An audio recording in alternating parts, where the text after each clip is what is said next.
Assalamualaikum warahmatullahi wabarakatuh. Waalaikumsalam. Selamat sore teman-teman semuanya. Baik tadi SRT energi.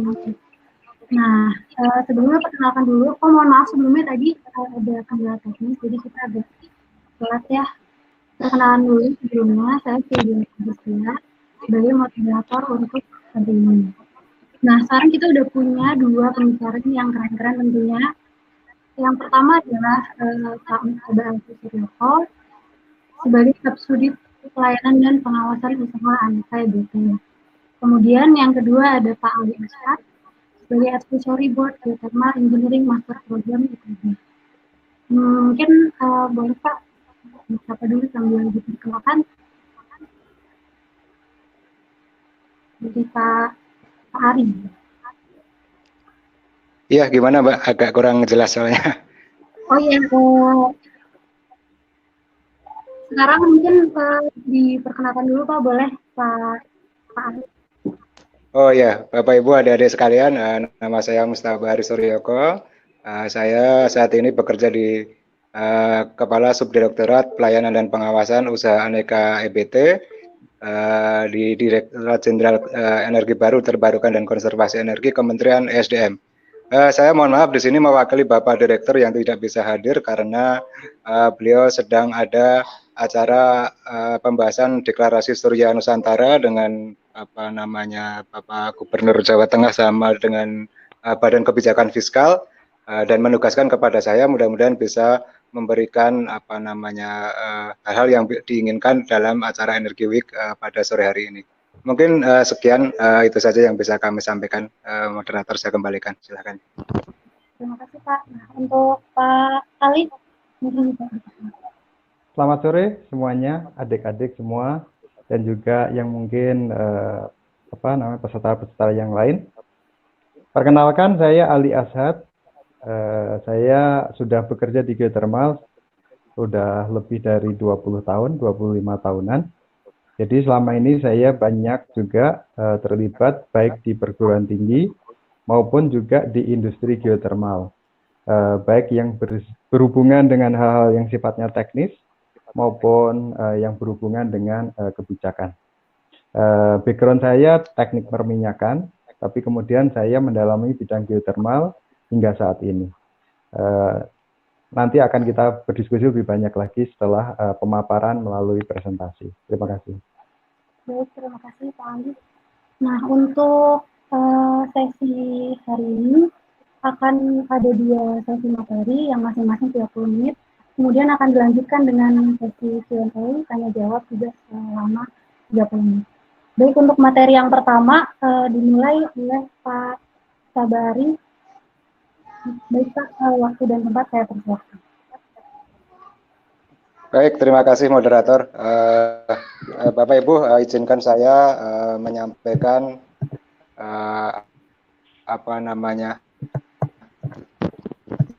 ini materinya udah di ini ya Mbak ya, dari moderator ya Mbak, dari panitia ya. Iya Pak. Ya. Terima kasih. Izinkan saya menyampaikan sesuai dengan undangan atau sesuai dengan agenda kami menyampaikan kebijakan energi baru terbarukan. Bapak Ibu mungkin di sini ada beberapa materi yang mungkin sudah disampaikan pada materi sebelumnya dari tempat kami juga dan mungkin saya akan menyampaikan atau beberapa hal yang sudah disampaikan itu mungkin akan kita lewati saja dengan cepat dan yang belum mungkin kita pertajam dan kita tambahkan beberapa informasi yang mungkin sekiranya bisa bermanfaat. Lanjut saja mungkin, jadi mungkin karena ini kebijakan EBT, jadi mungkin ada beberapa yang nanti titik poinnya lebih kepada regulasi-regulasi yang mungkin ada khususnya yang terkait dengan Aneka EBT. Jadi karena saya dari Aneka EBT mungkin akan lebih banyak menjawab komoditi-komoditi yang berkaitan dengan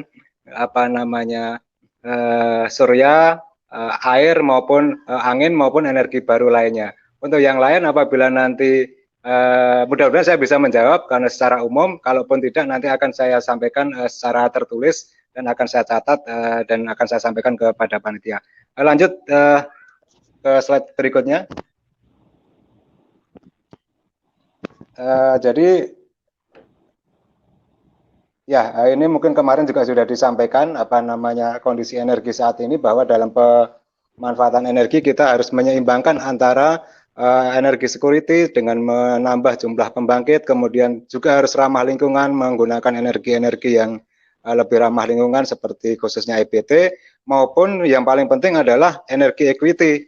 Energi equity harus apa namanya di situ ada prinsip affordable atau kesetaraan atau keterjangkauan. Jadi energi harus bisa dijangkau oleh seluruh masyarakat. Mungkin secara umum itu saja. Dan lanjut, kondisi energi saat ini kita mempunyai elektrifikasi ke slide berikutnya ya Pak. Elektrifikasi sampai 98,89, dan ini sebenarnya pada tahun ke tahun mungkin tidak terlalu banyak perkembangan, karena ini memang lokasi-lokasinya itu memang sudah cukup yang relatif atau paling ekstrim lah istilahnya. Ini memang yang tidak bisa dijangkau oleh pembangkit-pembangkit listrik besar maupun yang sifatnya komunal. Dan ini juga sebenarnya mempunyai program yang paling berhasil itu mungkin di tahun 2017 sampai 2019. Kami mempunyai program pemasangan lampu tenaga surya hemat energi yang mungkin kalau pada saat itu di tahun-tahun 2000 sekitar 2000 sebelum tahun 2017, 2016, 2015, rasio elektrifikasi di Papua mungkin masih sekitar 45%, dan kita lihat sekarang dalam 3 tahun sudah bisa mencapai 94%. Ini juga sebenarnya menjadikan sebuah pemerataan yang bisa kita dapat atau kita capai. Dan lanjut, ini adalah mungkin kemarin juga sudah disampaikan bahwa tren kita memang cukup ke arah negara maju, tapi sebenarnya masih jauh kalau misalnya kita melihat data konsumsi yang masih sekitar di order 1000-an, ketika kita melihat mungkin tetangga-tetangga kita, mungkin Malaysia, Singapura yang mungkin sudah mencapai 40.000 kWh per kapita. Dan lanjut, nah ini adalah perkembangan BBM yang semakin menurun, kontribusi BBM dalam pembangkit, dan di tahun 2019 porsi pembangkit EBT mencapai 12,36%, yang sebenarnya ini juga mudah-mudahan masih on the track menuju ke 2025 23%. Dan lanjut, sesuai dengan kebijakan EBT, sesuai dengan PP 79 tahun 2014 kebijakan energi nasional, seperti yang tadi kami sebutkan bahwa apa namanya kita ingin mencapai 23% EBT 2025. Ini ada beberapa rincian-rincian yang ingin kita capai, dan sebenarnya inti dari PP itu sendiri adalah mengamanatkan agar memaksimalkan pemanfaatan EBT atau energi terbarukan, meminimalkan pemanfaatan minyak bumi, mengoptimalkan pemanfaatan gas dan energi baru, pemanfaatan batu bara sebagai pasokan energi nasional utama, dan pemanfaatan nuklir sebagai opsi terakhir. Nah, ini sebenarnya juga ada penekanan dan prioritas dari pemerintah untuk mengembangkan energi terbarukan dalam kebijakan. Lanjut. Dan ini adalah apa namanya capaian dan target di tahun 2019 apa namanya peran energi dalam rencana umum energi nasional masih sekitar 9%, masih jauh apabila kita ingin mencapai 23% di 2025 maupun di apa namanya 31% di 2050. Nah, strategi pengembangan EBT ke slide selanjutnya, kita seperti mungkin juga sudah disampaikan kemarin, kita punya potensi yang cukup melimpah, namun apa namanya pemanfaatan masih cukup terbatas, baru sekitar 2%-an dari seluruh potensi, dan kita mempunyai hampir seluruh potensi yang ada. Kita berbeda misalnya di negara-negara yang lain, di negara Timur Tengah mungkin mereka cukup efektif dalam mengembangkan surya, namun demikian mereka tidak mempunyai gas bumi, tidak mempunyai hidro mungkin bahkan, dan kita lihat bahwa kita sebenarnya mempunyai potensi-potensi yang bisa kita kembangkan dengan besar. Lanjut. Nah, ini adalah rencana dalam rencana pembangunan jangka menengah nasional, kita sudah letakkan target-target penambahan kapasitas hingga mencapai 9.000 megawatt di 2024, yang ini mungkin setara sekitar 19 atau 20% dari target pembangkit EBT yang kita ingin capai.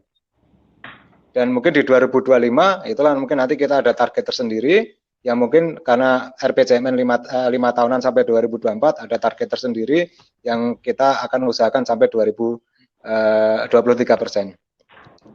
Nah, slide selanjutnya menunjukkan bahwa perkembangan peningkatan kapasitas infrastruktur EBT bisa dilakukan secara komersial maupun non-komersial.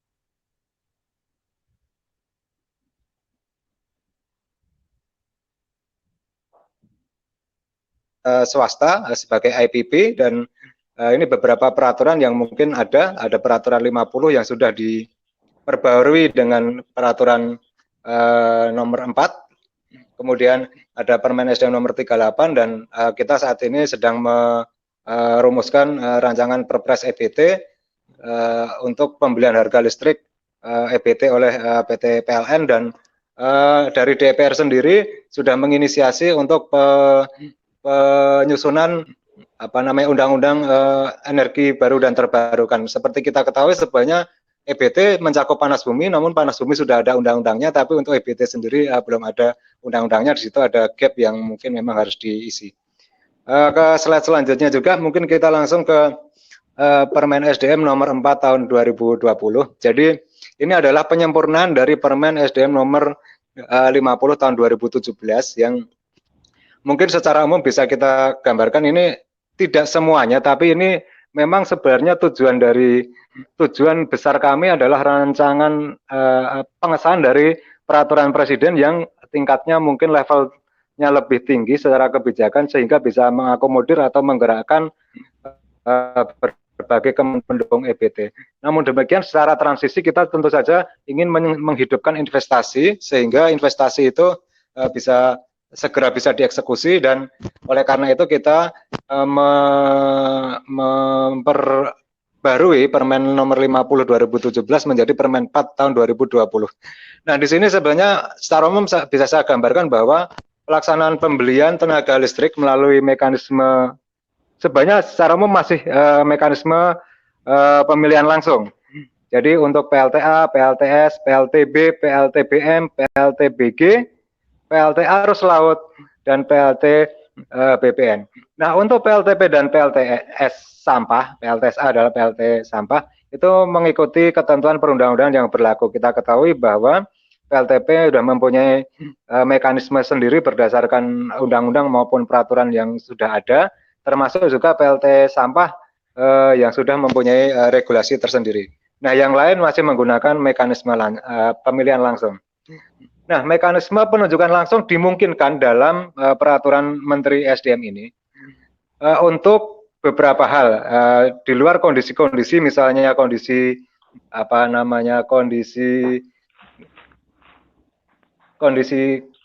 gawat darurat, kemudian kondisi excess power, kondisi ekspansi, maupun kondisi di mana di situ hanya ada satu penyedia atau IPP. Maka yang lain dimungkinkan untuk penunjukan langsung, yaitu ketika sebelum peraturan ini diundangkan, PLTA, khusus ini hanya privilege untuk PLTA maupun PLTM, telah memiliki perizinan yang berkaitan dengan lokasi. Nah, kita mendefinisikan perizinan apa yang terkait dengan lokasi itu adalah IPP yang telah mempunyai perizinan izin lokasi dan izin lingkungan. Selanjutnya penugasan itu hampir mirip dengan penunjukan langsung. Namun demikian ini dimungkinkan untuk penunjukan langsung untuk PLTA waduk yang dibangun oleh Kementerian PUPR dan PLT hibah. Jadi bisa kami jelaskan bahwa Kementerian PUPR seperti kita ketahui, mereka membangun juga waduk dam-dam yang itu sebenarnya bisa didapatkan secara sinergi dengan apa namanya pembangkit listrik tenaga air atau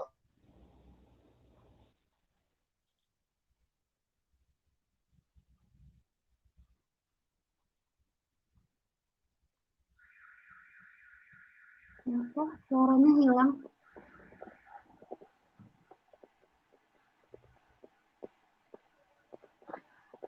PLTM.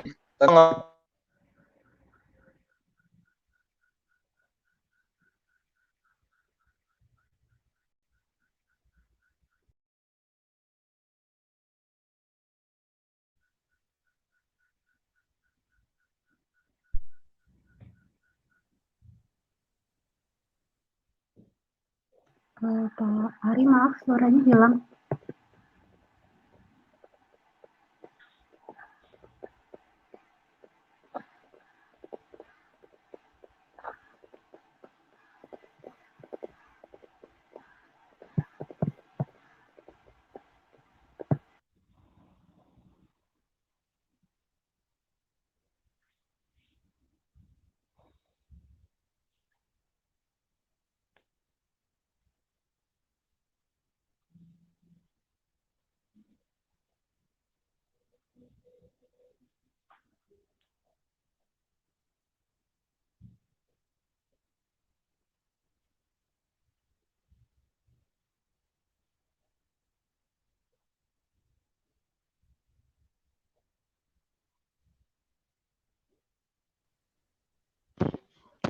Halo, bisa kedengaran?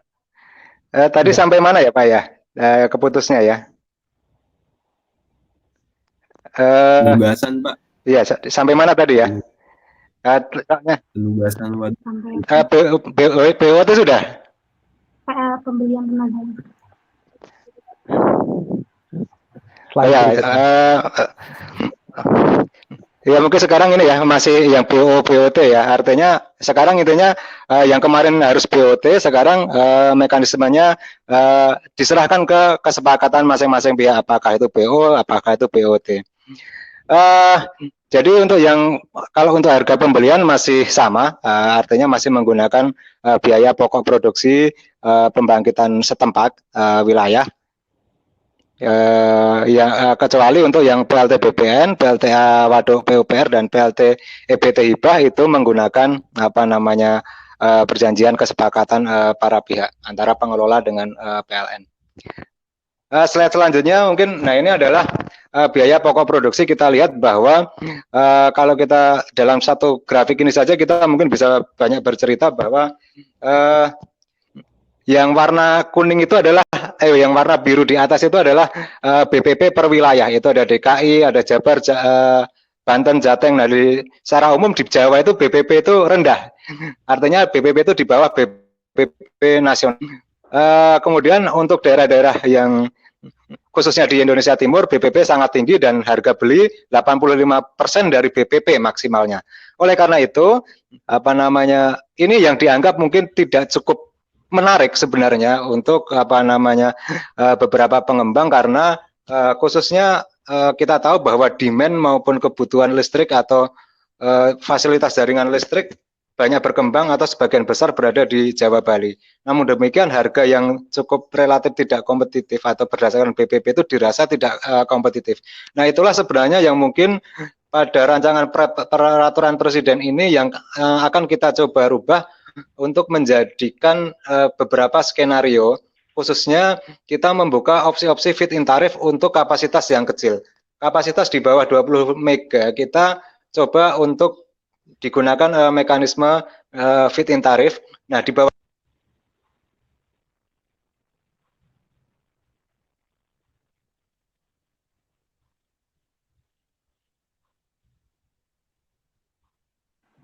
Pak, maaf suaranya hilang lagi.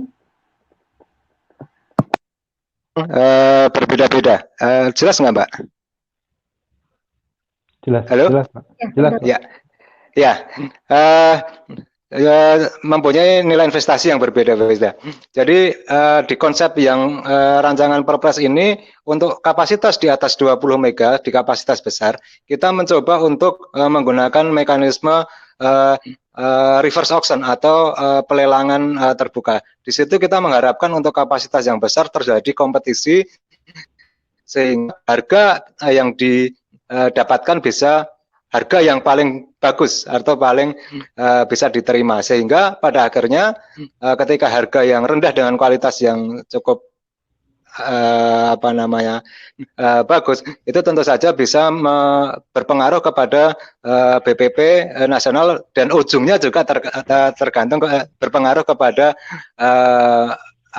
daya beli tarif listrik ke masyarakat. Sebagai contoh,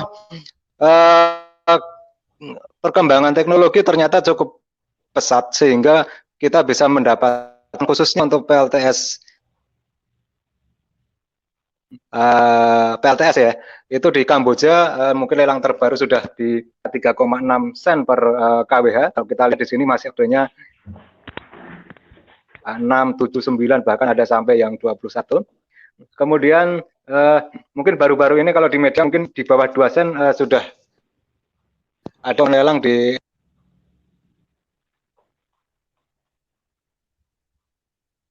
ke sana. Tentu saja memang ada perbedaan kondisi, entah itu potensi maupun fasilitas-fasilitas yang bisa diberikan kepada calon pengembang atau calon IPP itu yang melaksanakan pekerjaan.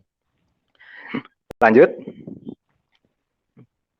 Mungkin nanti kalau misalnya tidak sampai 30 menit sudah habis, mungkin nanti saya lebih banyak ke ini saja, yang lain saya rasa sudah disampaikan oleh Pak Haryanto sebelumnya. Mungkin ke slide selanjutnya saya ingin menyampaikan kebijakan yang lain yang terkait dengan PLTS atap. Jadi secara umum sudah ini mungkin saking kami ingin mempercepat atau memberi kemudahan kepada pengguna listrik atap sampai ini 2 kali dirubah dalam waktu yang berdekatan, dari mulai tahun mulai Permen SDM nomor 49 tahun 2018, nomor 12 dan 13 dan nomor 16. Ini sebenarnya berdekatan sekali. Ini karena memang kita ingin perubahan-perubahan itu langsung bisa dieksekusi. Sebenarnya kita ingin untuk PLTS atap itu peran serta dari masyarakat, karena tentu saja tanpa peran serta dari masyarakat ini agak sulit juga, karena ketika ada peran serta dari masyarakat, kesadaran menggunakan teknologi hijau dan di situ merasakan manfaatnya, kami mengharapkan ini bisa berkembang lebih besar lagi. Nah, sistem PLTS atap itu sendiri ada beberapa komponen, meliputi modul surya, inverter, sambung listrik pelanggan, sistem pengaman, dan KWA ekspor impor. Nah, penggunanya siapa yang bisa memasang PLTS atap itu? Yang bisa memasang PLTS atap adalah konsumen PLN, termasuk konsumen sektor industri. Nah, kapasitas yang bisa dipasang untuk sistem PLTS atap adalah maksimal adalah 100% daya tersambung, dan di situ ada perhitungan, misalnya 100% daya tersambung, misalnya kita di rumah mempunyai daya listrik 2200 watt, maka kita bisa memasang ya paling maksimal 100% dari itu. Di situ karena kita menggunakan KWA ekspor impor, sehingga ada sirkulasi baik yang keluar maupun yang masuk dari PLN maupun dari sistem PLTS atap yang dimasukkan ke dalam tagihan yang besarnya dihitung untuk yang kalau kita mengekspor atau sistem PLTS atap mengekspor ke PLN itu dihargai sebesar 65% dari nilai KWA ekspor. Tapi jangan salah, karena kita sebenarnya pemakaian 100% itu pemakaian pertama itu diutamakan untuk listrik yang dihasilkan oleh PLTS atap. Artinya ketika kita menggunakan listrik, maka listrik yang digunakan adalah listrik yang dari PLTS atap, sehingga sebenarnya kita bisa mengkonsumsi 100% atau menghemat 100% dari tagihan listrik itu. Nah, ketika kita mempunyai kelebihan baru kita ekspor dengan nilai yang sebesar 65% itu. Selanjutnya mungkin ya ini adalah TKDN dan lain-lain ketentuan-ketentuan. Nah, ini mekanismenya adalah permohonan dari pelanggan, kemudian ada evaluasi dengan paling lama 15 hari kerja, dan apabila disetujui bisa langsung dilakukan oleh pembangunan PLTS atap, kemudian dilakukan SLO atau sertifikat layak operasi jika memang harus SLO, karena turun yang jarang sekali orang nantinya akan SLO kecuali kapasitas besar. Kemudian penyediaan dan pemasaran KW ekspor impor, dan ya selesai. Nah, di situ ada siapa saja yang boleh melakukan pembangunan. Yang boleh melakukan pembangunan sudah kita daftar, yang mempunyai sertifikasi dan bisa diakses ke website yang ada di bawah tersebut. Nah, di permen terakhir ini sebenarnya ada permen 12 dan permen 13 itu bersamaan, itu karena saling berkaitan.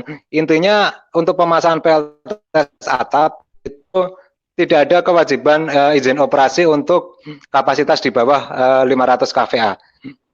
Di situ hanya diperlukan wajib lapor saja. Dan untuk SLO juga sama, tidak ada kewajiban untuk melakukan SLO untuk pemasangan PLTS atap di bawah 500 atau sampai dengan 500 kVA. Namun demikian di situ harus ada pengganti SLO. Di situ bisa ada sesuai ketentuan, bisa menggunakan uji pabrikan, hasil sertifikasi produk maupun standar keselamatan yang setara. Yang terakhir mungkin terkait dengan permen 16, ini perbaikannya juga, bahwa sebelumnya ini khusus untuk konsumen industri, yang sebelumnya dikenakan biaya kapasitas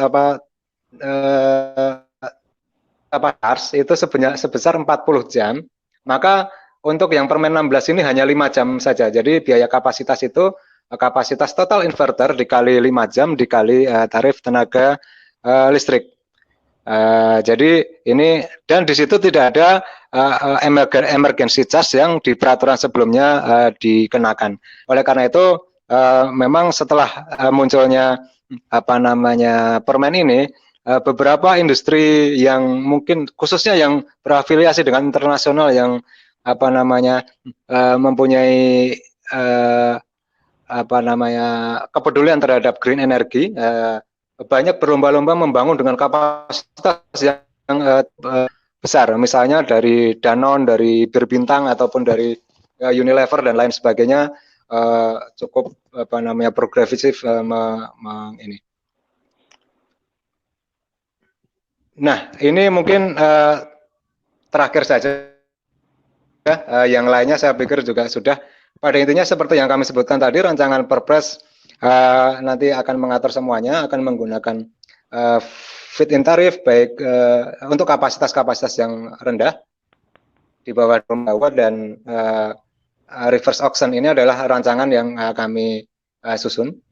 Sampai saat ini kami masih berusaha mencoba mempertimbangkan memasukkan PLT panas bumi, apakah masuk atau tidak, tapi progres terakhir akan dimasukkan. Di sini masih belum ada panas bumi, karena memang ada beberapa pertimbangan kenapa panas bumi menjadi maju mundur untuk masuk atau tidak masuk dalam rancangan Perpres yang ada. Yang lain masih sama, mekanisme BOT dilaksanakan B2B. Yang lain selain harga, memang di situ dimungkinkan penunjukan langsung khususnya untuk PLT air. Karena kenapa dimungkinkan? Karena kita tahu bahwa pembangkit listrik tenaga air itu pasti lokasinya spesifik. Nah, ketika lokasi spesifik itu pasti yang mempunyai izin itu hanya satu gitu. Nah, ketika nanti kita lelang, tentu saja ketika nanti pemenangnya bukan yang punya izin, ya nanti akan jadi kemelut juga tentu saja gitu. Itu salah satu kenapa PLT menjadi satu privilege. Kita bisa kecuali kalau misalnya PLT Surya itu mungkin, atau Bayu atau PLT lainnya mungkin memang bisa dikembangkan di berbagai lokasi. Surya bisa di mana saja, Bayu mungkin bisa di mana saja yang mempunyai potensi. Yang lainnya kita mengharapkan, kenapa menjadi peraturan presiden, ya kita mengharapkan tadi dukung pemerintah terhadap apa namanya dari Kementerian Keuangan, dari Kementerian BUMN, dari Kementerian BKPN, Agraria, PUPR dan lain sebagainya supaya terikat dalam peraturan Presiden sehingga bisa semuanya mendukung rancangan Perpres atau pengembangan EBT yang sedang digalakkan. Mungkin sejauh ini apabila waktunya masih panjang bisa saya lanjutkan, tapi kalau sudah saya pikir saya hanya bisa sampai sini saja, Mbak moderator. Pak, waktunya 1 menit lagi nih, Pak. Udah. Oh ya, kalau 1 menit lagi berarti saya langsung ke apa namanya. Ya sebenarnya kemarin mungkin juga sudah dan strategi pemanfaatan yang kita lakukan adalah kita memanfaatkan APBN untuk kegiatan-kegiatan yang menggerakkan ekonomi masyarakat. Kita bekerja sama dengan Kementerian KKP yang mereka mempunyai pelabuhan-pelabuhan maupun sentra-sentra perikanan. Kita membangun PLTS untuk cold storage untuk mereka dan untuk nelayan pada akhirnya. Yang lainnya kita memanfaatkan koordinasi dengan Kementerian PUPR untuk pemanfaatan waduk maupun danau untuk pembangunan LTS floating. Nah, tentu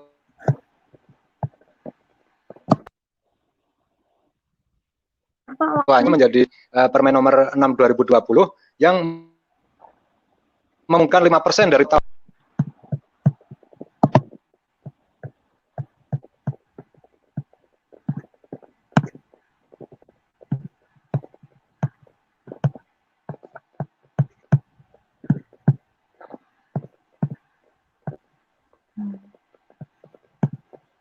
Maaf Pak, Pak Ari.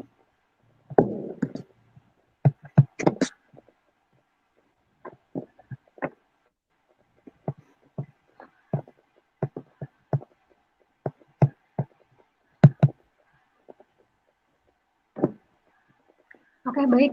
Terima kasih Pak Ari untuk presentasinya, untuk pemaparannya. Mohon maaf ini sepertinya ada gangguan. Baik, kita lanjut saja untuk ke materi kedua. Bapak Ali Ashad. Ya. Baik, Pak. Ini, Pak.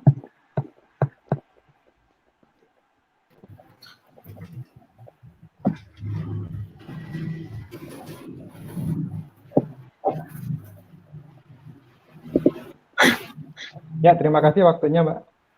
Bisa langsung di-share itunya, PowerPoint-nya.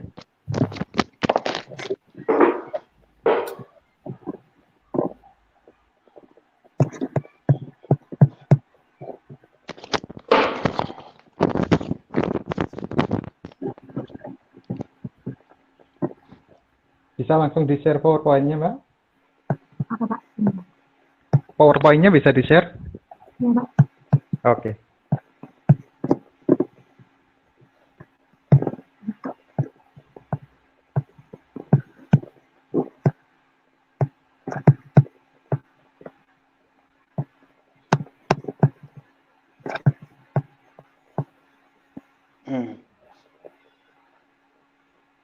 Sudah, Pak.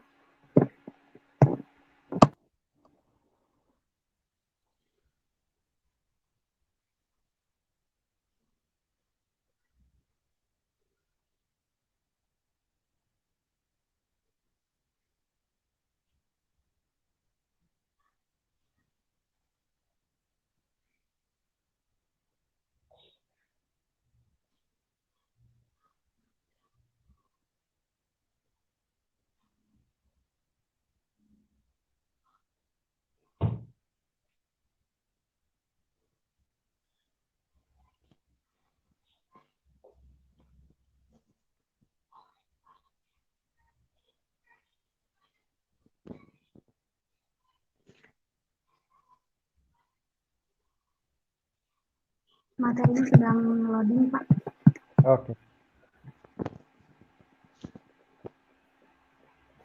Ya, sambil saya bicara aja ya kalau gitu ya. Baik. Ya.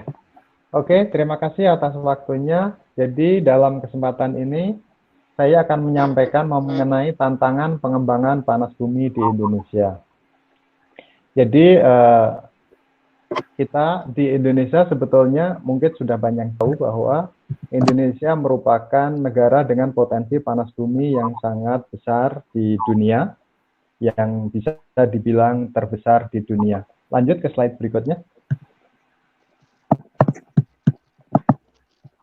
Dari begitu banyaknya potensi yang ada, Indonesia saat ini menempati posisi pemakai geothermal nomor 2 di dunia. Sementara yang terbesar masih tetap Amerika. Dari negara-negara yang ada ini, sering dikenal juga dengan negara yang di atas 1000 mega, yaitu New Zealand, Turki, Filipina, Indonesia, Amerika. Nah, ada beberapa negara yang saat ini sangat cepat perkembangannya di dalam pemanfaatan panas bumi, yaitu Kenya yang ada di Afrika, dan juga saat ini juga mulai ramai juga, mulai awal-awal pemanfaatan yaitu Ethiopia. Samping itu juga Turki sangat cepat perkembangannya, meskipun sebenarnya secara sumber daya, kualitas panas bumi di Turki sebetulnya kualitasnya sedang-sedang saja. Lanjut. Nah, dari potensi yang ada, Indonesia itu memiliki sekitar, ini data tahun 2016, saya mencari gambar yang lebih baru tapi nggak dapat, tapi kira-kira saat ini potensinya hampir tetap sama, yaitu sekitar 28.000 dari yang sudah dimanfaatkan tadi di slide sebelumnya, yaitu 2.133, sehingga baru termanfaatkan yaitu sekitar 7,5-7,6%, jadi masih sangat besar sekali yang belum dimanfaatkan. Lanjut. Nah, dalam kesempatan ini saya akan sampaikan beberapa hal, yaitu mengenai ketahanan, kebijakan, dan target energi secara umum saja, kemudian kondisi geothermal saat ini, kemudian keunggulan energi geothermal, kemudian tantangan yang dihadapi, kemudian juga yang terakhir yaitu alternatif solusi. Berikutnya, ya. Nah, ini tantangan energi nasional. Jadi kalau kita tahu bahwa setiap negara memiliki tantangan sendiri-sendiri. Nah, Indonesia di dalam lingkaran yang sebelah kiri itu memiliki tantangan yang cukup banyak, dari mulai berbagai macam, dari mulai tingginya kebutuhan dan lain-lain. Cuma saat ini mungkin ada penurunan, tapi harapannya bahwa penurunan itu hanya sesaat. Nah, kita juga punya masalah yang ketergantungan kita terhadap fosil energi juga sangat tinggi, dan juga penurunan daripada cadangan kita. Nah, tapi ke depannya kita di dalam visi kita, yaitu apa yang mau kita capai dalam National Energy Security atau ketahanan energi nasional, yaitu harus memenuhi kriteria atau indikator, yaitu 4A dan S, yaitu availability, artinya ketersediaan, accessibility, yaitu kemudahan di dalam mencapai, affordability lebih cenderung kepada kemampuan untuk membeli, kemudian accessibility berarti berhubungan dengan kualitas dan lain, dan sustainability artinya kita nggak boleh melupakan aspek keberlanjutan. Nah, dari kondisi saat ini dan juga visi yang akan dicapai dalam energi nasional, di tengah-tengah itu akan dikenal yang namanya yaitu kebijakan energi nasional. Nah, dari semua tantangan itu, sebenarnya Indonesia adalah salah satu negara yang unik. Saya kasih catatan di bawah bahwa salah satu tantangan kita juga yang cukup besar, yaitu geografi Indonesia itu yang berupa kepulauan. Sementara negara-negara lain yang ada di benua itu memiliki banyak kemudahan dibanding kita. Karena negara kepulauan membuat sebuah sistem yang tersambung itu sendiri adalah merupakan suatu tantangan yang sangat berat. Lanjut. Nah, kebijakan energi kita itu adalah kebijakan energi mix, itu yang kita anut. Nah, filosofinya sebetulnya apa? Jadi, di samping tantangan, kemudian kelemahan dan juga tantangan yang dihadapi saat ini sangat besar, tapi juga kita nggak boleh melihat dari sisi kelemahan dan tantangannya aja, tapi kita juga harus melihat bahwa kita memiliki banyak kelebihan. Kelebihan yang utama dari Indonesia itu yang tidak dimiliki negara lain adalah kita memiliki sumber energi yang beraneka ragam, dari yang terbarukan maupun yang tak terbarukan. Kadang-kadang ini bisa menjadi sebuah tantangan, bisa menjadi sebuah kelebihan, tapi kadang-kadang juga membuat kita juga terlena. Kemudian oleh sebab itu kebijakan yang dianggap tepat untuk mencapai ketahanan energi nasional tersebut adalah energy policy. Jadi ini sudah disesuaikan dengan nature yang ada di Indonesia yang kita miliki. Lanjut. Nah, target energi mix kita di Indonesia ini, jadi filosofinya itu kalau kita bicara energi mix, filosofinya adalah setiap energi itu memiliki kelemahan dan kelebihan masing-masing. Jadi tidak ada satu energi pun yang sempurna. Artinya misalkan, contoh aja yang misalkan yang paling ekstrim. Mungkin banyak yang mempertanyakan, kenapa kok diesel masih dipakai untuk listrik misalkan. Nah itu sesuatu yang sering ditanyakan, kenapa nggak diganti energi yang lain. Tadi karena geografi kita yang sangat rumit, gitu, misalkan di pulau terpencil, sumber energi yang lain mungkin tidak ada. Jadi mau nggak mau harus menggunakan energi yang bisa ditransportasikan dengan mudah dengan energi density yang cukup tinggi, yaitu jatuhnya akhirnya menjadi diesel yang dipakai lagi. Belum lagi misalkan kebutuhannya cuma sedikit atau mungkin masyarakatnya sedikit yang ada di situ. Jadi akhirnya sumber energi yang lain akan sulit untuk mencapai tingkat yang layak untuk dikembangkan di situ. Itu salah satunya. Jadi meskipun kelihatannya itu diesel itu banyak jeleknya misalkan, tapi kenyataannya bahwa ada kondisi-kondisi tertentu yang hanya dia yang bisa dimanfaatkan. Oleh sebab itu, target energi mix itu artinya bahwa semua harus dikembangkan. Jadi karena tadi energi itu memiliki kelebihan dan kelemahan masing-masing. Jadi agar saling melengkapi, jadi karena kelebihan saling melengkapi demi tercapainya ketahanan. Seharusnya tidak hanya ketahanan, tapi juga ketahanan, kemandirian, dan yang tidak boleh kita lupakan adalah kedaulatan. Cuma kedaulatan nggak mungkin tanpa kemandirian dan ketahanan. Nah, target-target energi mix kita di tahun 2025 dan 2050, kita lihat bahwa intinya bahwa sederhananya adalah kita kepengen mengurangi ketergantungan kita terhadap pemakaian minyak, itu yang pertama, dan memaksimalkan pemakaian energi terbarukan.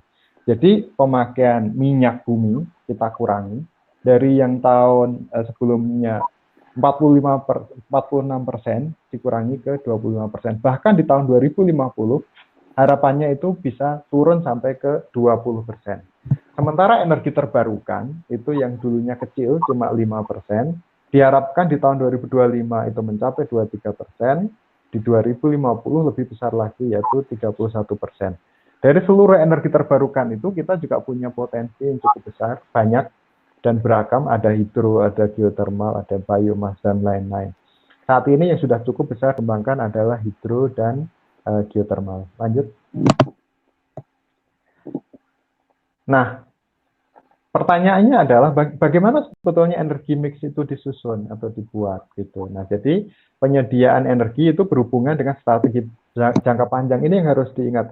Mungkin di setiap seminar atau pertemuan ilmiah atau diskusi apapun, ini yang mungkin akan sering didengar, yaitu bahwa penyediaan energi ini berhubungan dengan strategi jangka panjang. Jadi nggak boleh dipikirkan hanya untuk kepentingan saat.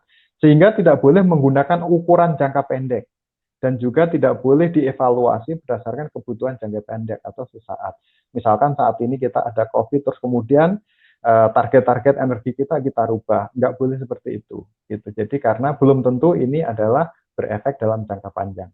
Salah satu metode yang sering digunakan untuk penentuan target energi mix itu, tentunya ada metode yang lain, tapi misalkan menggunakan long run marginal cost atau LMCC. Nah, meskipun menggunakan konsep perbandingan harga atau biaya, namun menggunakan harga biaya jangka panjang, bukan harga biaya saat ini. Jadi, intinya bahwa ini ditetapkan berdasarkan ukuran jangka panjang karena sifatnya adalah strategi. Misalkan sebagai contoh di sini adalah, itu di Selandia Baru misalkan, mereka mempunyai visi bahwa tahun 2025 mereka harus sudah 100% renewable. Tapi kayaknya mungkin tidak 100%, mungkin yang akan dicapai adalah 90% renewable. Nah, sebagai contoh di situ dalam gambar bahwa ada berbagai sumber itu yang bisa digunakan, ada geothermal, ada wind, ada hidro dan lain-lain. Nah, dalam target 1000 mega misalkan, kira-kira mana yang akan dikembangkan? tentunya adalah yaitu bahwa menggunakan energi yang memiliki harga paling murah. Nah, otomatis harga yang murah ini itu setiap energi itu tentunya misalkan geothermal. Buat geothermal yang kualitasnya bagus dan juga mungkin dekat dengan demand misalkan, jadi infrastruktur juga murah, mungkin juga harganya akan murah. Nah, itu butuh dilakukan perankingan dari seluruh prospek, baik untuk geothermal atau energi-energi yang lain, sehingga kita bisa memanfaatkan energi-energi yang paling murah. Nah, tantangannya adalah geografi Indonesia yang sangat luas dan kepulauan. Jadi, berbeda dengan negara kontinen, maka sistem kelistrikannya tidak terintegrasi. Yang terintegrasi itu sebetulnya yang besar itu baru sistem Jawa, Madura, Bali itu yang besar. Kemudian sistem Sumatera. Yang lain masih terpisah-terpisah. Oleh sebab itu model LRMC ini harus dibuat untuk masing-masing sistem. Jadi pembuatan long run marginal cost ini harus dilakukan setiap sistem. Lanjut. Nah, potensi kita tadi udah disebutkan cukup besar gitu, tapi kita catatan yaitu yang terpasang adalah 2133. Nah, ini tahun 2020. Nah, dari cadangan yang ada itu, jadi ada yang namanya sumber daya, ada yang cadangan. Cadangannya itu 17.435. Tapi kalau kita lihat di situ, yang terbukti, cadangan yang terbukti, itu tinggal 2.967. Yang lainnya statusnya masih terduga dan mungkin. Artinya kalau kita mau mengembangkan untuk kita gunakan atau menjadi terpasang, otomatis kita juga harus melakukan kegiatan-kegiatan agar status dari yang mungkin berubah menjadi terduga berubah menjadi terbukti. Nah, ini yang menjadi tugas. Nah, itu merupakan kegiatan-kegiatan yang harus dilakukan sehingga jumlah yang terpasang menjadi bisa tercapai sesuai dengan rencana. Lanjut. Nah, target nasional di 2025 yaitu energi terbarukan 23%, itu diharapkan kontribusinya adalah panas bumi 7%, sisanya hidro dan lain-lain. Nah, ini 7% ini bukan saat ini 7%, tapi 7% yang termanfaatkan gitu, dari sumber daya yang ada. Tapi kalau yang digambar ini ada 7% geothermal yang terpasang dibandingkan dengan kebutuhan nasional. Jadi cukup besar. Lanjut. Nah, ini yang roadmap yang ada di geothermal. Jadi di 2025 itu diharapkan kapasitas di Indonesia itu terpasang adalah 7.200. Nah, rasanya ini kalau kita lihat kondisi saat ini 2020 yang di dalam target adalah 2.400. Jadi kita kekurangan kira-kira sekitar 300-an. Nah, tapi kalau kita lihat grafiknya itu di tahun 2024 itu ada 4.600. Sehingga di 2025 rasanya akan sangat sulit sekali. Kalau nggak salah ESDM telah membuat roadmap yang sedikit lebih konservatif, di mana kira-kira di tahun 2025 itu kalau nggak salah 3.000 berapa. Nah, itu yang menurut saya juga pencapaian di 2025 3.000 mega saja, sebetulnya itu sudah suatu prestasi yang sangat luar biasa, mengingat kondisi saat ini adalah 2020, tinggal 5 tahun lagi, dan kapasitas terpasang adalah 2.133. Artinya sisa waktu 5 tahun bisa memanfaatkan 1.000 mega, atau membuat dari yang terpasang tambah 1.000 mega, itu ada sesuatu yang luar biasa, karena pembangunan PLTP juga butuh waktu. Belum lagi nanti ada perlu lakukan feasibility study terlebih dahulu, kemudian juga urusan pendanaan, kemudian dengan lelang, kemudian pembangunan, sehingga akan on di 2025. Tapi kita berharap 2025 kalau bisa 3.000 itu adalah suatu pencapaian yang luar biasa. Lanjut. Nah, kondisi panas bumi ini status wilayah-wilayah yang ada, jadi sudah cukup banyak, 70 WKP. Itu dengan total, jadi harapannya dulu, di dalam roadmap itu 7.600 itu dicapai dari 70 WKP yang sudah dilelang dan sudah ada pemiliknya. Tapi kenyataannya bahwa belakangan-belakangan ada beberapa juga WKP-WKP yang menghadapi kendala, bahkan yang sudah dilelang sebagian besar adalah belum dilakukan kegiatan yang cukup. Lanjut. Nah, keunggulan geothermal saya rasa mungkin bisa saya beberapa aja yang mungkin saya ini kan, bahwa aspek lingkungan, ketahanan energi nasional, aspek sosial, kemudian lanjut. Kemudian ada aspek multiguna, kemudian juga berdampak terhadap pertumbuhan ekonomi dan juga di dalam memenuhi kebutuhan energi mix. Lanjut. Nah, langsung saja kepada tantangan yang dihadapi dalam mencapai target. Jadi kita tahu bahwa kepengen di 2025 di dalam roadmap yang lama untuk mencapai 7%, yaitu butuh 7 ribuan megawatt, yang mungkin agak sulit, bukannya tidak mungkin, tapi rasanya kita harus berpikir realistis gitu. Dari 2133 menjadi 7600 itu bukan sesuatu yang mudah karena berhubungan dengan berbagai hal, baik teknis, non teknis, pendanaan, kemudian ketersediaan SDM, kemudian juga hal-hal yang lain, regulasi dan lain-lain. Nah, ini adalah tantangan-tantangan yang dihadapi. Nah, tantangan-tantangan itu sebenarnya banyak, tapi saya hanya akan di dalam waktu yang singkat ini saya akan coba untuk membahas beberapa, yaitu yang pertama yaitu mengenai risiko sumber daya. Yang kedua, tingginya biaya investasi pada saat awal proyek, kemudian harga listrik panas bumi. Tadi juga sudah sempat banyak disinggung oleh Pak Ari pada presentasi sebelumnya. Kemudian mengenai pengembangan panas bumi skala kecil, pemanfaatan langsung, kemudian kandungan lokal, tumpang tindih dengan wilayah hutanan, dan juga masalah sosial. Lanjut. Oh, udah. Oke. Nah, ini mengenai risiko sumber daya. Kita tahu bahwa risiko sumber daya ini masih merupakan risiko yang menjadi perhatian besar dalam pengusahaan panas bumi. Jadi perusahaan paling tidak itu harus menyiapkan dana paling enggak itu 30 juta dengan peluang keberhasilan yang rendah, dalam arti bisa balik, bisa enggak. Nah, ini karena pada saat awal, ya, seperti gambar yang ada sebelah kanan, bahwa pada saat awal ini tidak ada data sehingga risikonya sangat tinggi. Tapi dengan bertambahnya waktu, dengan penyelidikan, dengan kegiatan-kegiatan yang dilakukan, maka berjalannya waktu, maka akan terjadi penurunan ketidakpastian. Sehingga akan makin lama, sampai kita hampir bisa dikatakan mengetahui persis apa yang ada di dalam geothermal itu sendiri. Nah, itu butuh waktu. Nah, pada saat-saat awal ini, butuh biaya yang cukup besar tadi, yaitu fase sampai dilakukannya pemboran eksplorasi. Nah, kita lihat di sebelah kiri bahwa butuh biaya yang cukup besar untuk survei geologi geofisika, kemudian AMDAL, pembebasan lahan, kemudian penyiapan wellpad, dan juga pemboran.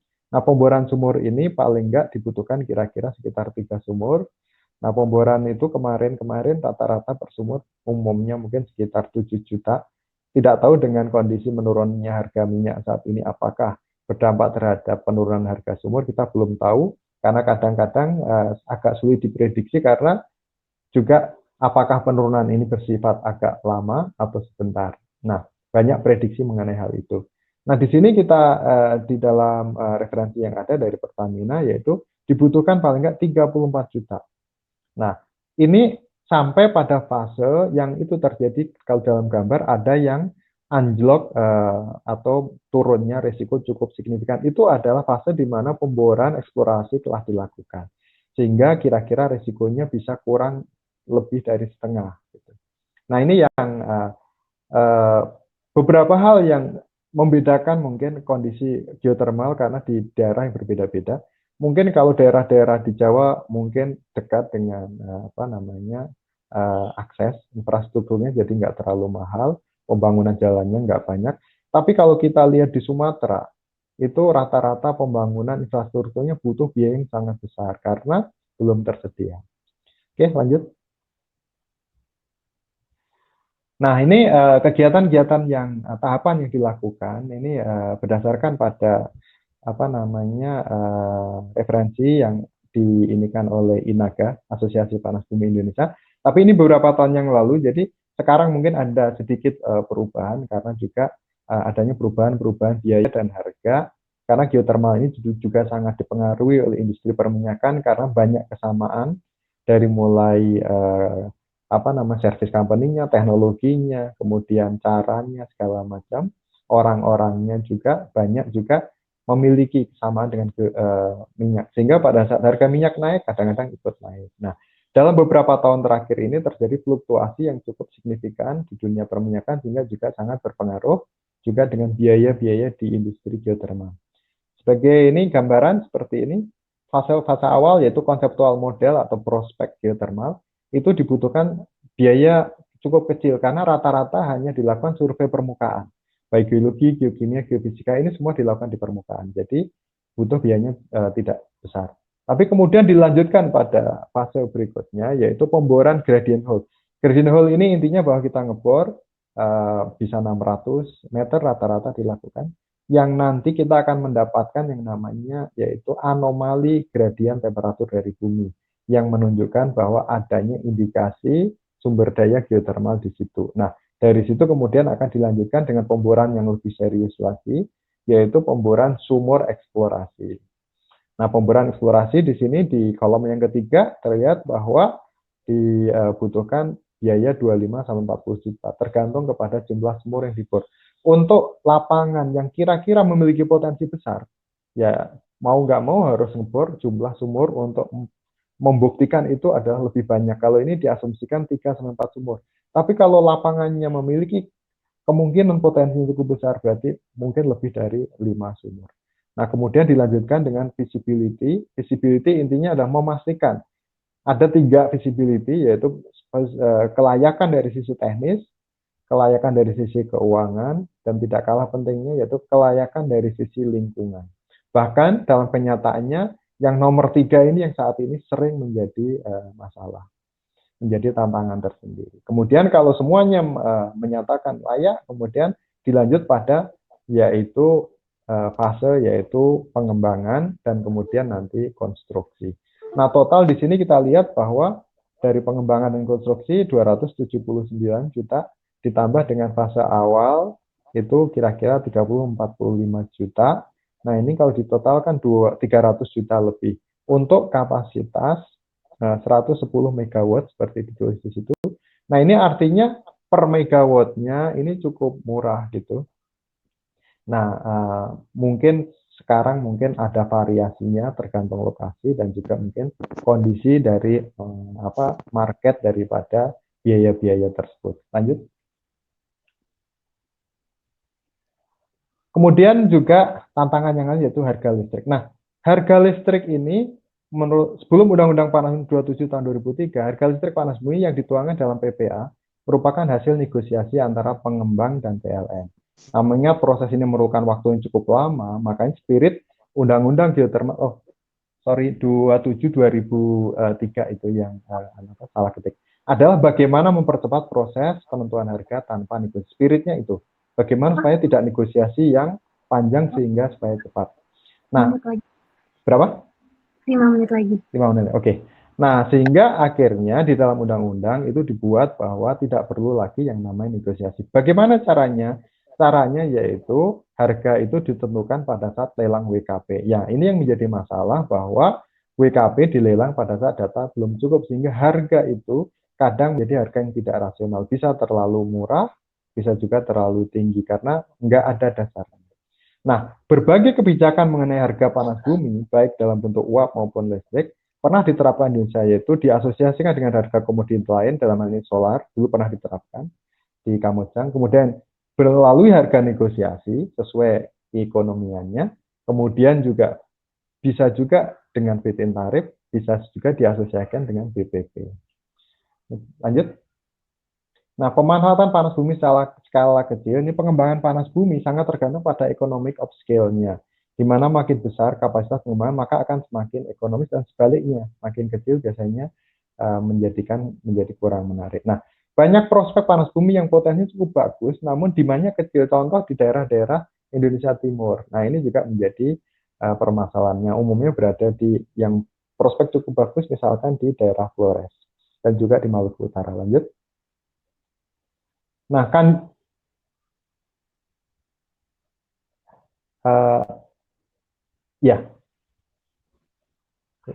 pemanfaatan panas bumi secara langsung. Nah, ini juga pengembangan panas bumi hingga saat ini itu masih terkonsentrasi untuk listrik. Nah, memberikan dampak Padahal kalau dimanfaatkan secara langsung, ini akan memberikan dampak cukup besar kepada masyarakat jika timbulnya industri baru. Nah, secara otomatis ini akan menjadikan masyarakat sekitar sebagai stakeholder daripada geothermal secara langsung. Nah ini saran juga bisa dijadikan ini sebagai sarana peningkatan awareness masyarakat karena tergantung hidupnya dari situ sehingga dia otomatis akan memahami, mengerti dan mendukung. Nah juga mendorong peningkatan penelitian dan penerapan teknologi yang tepat untuk pemanfaatan panas bumi di masing-masing daerah dan juga dapat meningkatkan pendapatan pengembang panas bumi karena harus juga dianggap ini sebagai sumber pendapatan baru untuk pengembang panas bumi yang ada. Lanjut. Nah, kandungan lokal ini juga menjadi tantangan karena hingga saat ini, berdasarkan studi yang dilakukan, bahwa tingkat kandungan lokal itu di geothermal adalah 20-30%. 20% itu untuk yang skala besar, skala kecil itu lebih tinggi, yaitu 30%. Kalau skala yang besar justru turun ke 20%. Nah, peningkatan TKDN ini jika dimanfaatkan dengan baik, maka dalam bidang jasa dan juga barang, nah ini akan mengurangi biaya investasi yang berdampak pada naiknya keekonomian panas bumi. Nah, TKDN juga berarti makin terbukanya lapangan kerja sektor penunjang. Jadi, ini kita harus selalu ingat semboyan bahwa satu barang kita impor, artinya kita hilangkan pekerjaan saudara kita. Lanjut. Nah, tumpang tindih lahan ini juga menjadi masalah, yaitu 30,5% itu ada di wilayah kehutanan, tumpang tindih wilayah kehutanan. Dan yang perlu digarisbawahi bahwa hampir 11% ini potensinya ada di daerah konservasi. Jadi ini yang agak sulit kalau udah masuk di daerah konservasi. Dan umumnya yang ada di konservasi itu justru yang memiliki potensi yang cukup bagus. Lanjut. Nah, masalah sosial ini nah ini sekarang menjadi sesuatu yang sangat-sangat menentukan sekali di geothermal. Kita sering lihat di media di mana-mana. Ada berbagai macam hal, isu yang sebetulnya isu-isu ini isu-isu negatif mengenai geothermal dan sebenarnya juga bisa dijawab dengan ilmiah. Tapi ini yang umumnya berdasarkan catatan saya yang sering menjadi isu di masyarakat. Yang pertama yaitu kerusakan geyser dan landscape. Ini mungkin karena sering melihat berita, kemudian National Geographic dan lain-lain, terus kemudian beranggapan bahwa geothermal untuk merusak. Masalahnya bukan masalah merusak geysernya. Di Indonesia nggak ada geyser. Gitu. Jadi ya sebenarnya isu yang hanya melihat dari luarnya saja, padahal ini tidak pada konteks Indonesia. Kemudian juga adanya isu ketakutan mengenai pencemaran air tanah. Ini juga sesuatu yang tidak benar juga, karena geothermal tidak berhubungan dengan air tanah. Kemudian juga adanya zat kimia beracun, arsen, antiporon. Di dalam fluida geothermal mungkin ada, tapi masalahnya itu juga tidak semua dikembalikan ke dalam bumi. Kemudian juga ketakutan pencemaran udara, sementara geothermal sudah jelas bahwa pencemaran udara sangat kecil karena produksi per megawatt hour-nya itu hanya sekitar 27 kg per megawatt hour. Jadi kecil sekali dibanding batu bara yang hampir 1000 atau 1 ton per megawatt hour. Nah, juga kekhawatiran mengenai terjadinya blowout. Nah, blowout ini kemudian kekhawatirannya adalah nanti terjadi bencana seperti di Lapindo. Kemudian juga kekhawatiran tentang amblesan atau subsiden, di mana di beberapa lokasi di geothermal memang terjadi, tapi bukan di Indonesia, dan itu zaman dulu juga. Nah, ini juga sering menjadi isu. Juga berkurangnya suplai air akibat produksi panas. Padahal produksi panas bumi itu yang diproduksi bukan air yang dikonsumsi oleh masyarakat. Kemudian juga terjadinya longsor. Kebetulan daerah geothermal memang di daerah-daerah pegunungan yang tidak ada geothermal itu juga akan terjadi longsor dan juga gempa. Nah, itu masalah-masalah sosial, tapi umumnya ini cukup menghambat di lingkungan geothermal, jadi perlu tindakan-tindakan atau kegiatan-kegiatan yang akan menghilangkan faktor itu. Lanjut. Nah, alternatif solusi untuk pengurangan risiko sumber daya, yaitu perusahaan ini memberikan karakter berbeda-beda. Intinya bahwa yang bergerak di bidang geothermal harus perusahaan yang benar-benar memiliki jiwa atau memiliki pengalaman di bidang industri yang berisiko. Nah, ini yang sebetulnya banyak yang mendapatkan WKB geothermal yang ada saat ini itu tidak memiliki background ini. Sehingga akhirnya apa? Karena ada risiko terus nggak jadi melakukan kegiatan. Padahal ya jelas-jelas ini adalah industri berisiko. Kalau nggak melakukan sesuatu, nggak akan mendapatkan apa-apa. Karena jelas-jelas bahwa dengan risiko itu akan diberikan imbalan yang cukup besar, yaitu dengan return yang cukup besar. Lanjut.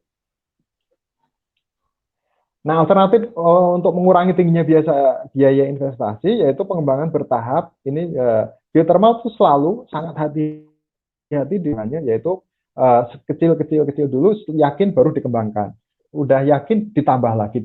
Jadi tidak pernah langsung besar karena investasinya cukup besar, ketakut nanti akan over capacity. Jadi ini yang memang sudah dipraktekkan secara umum.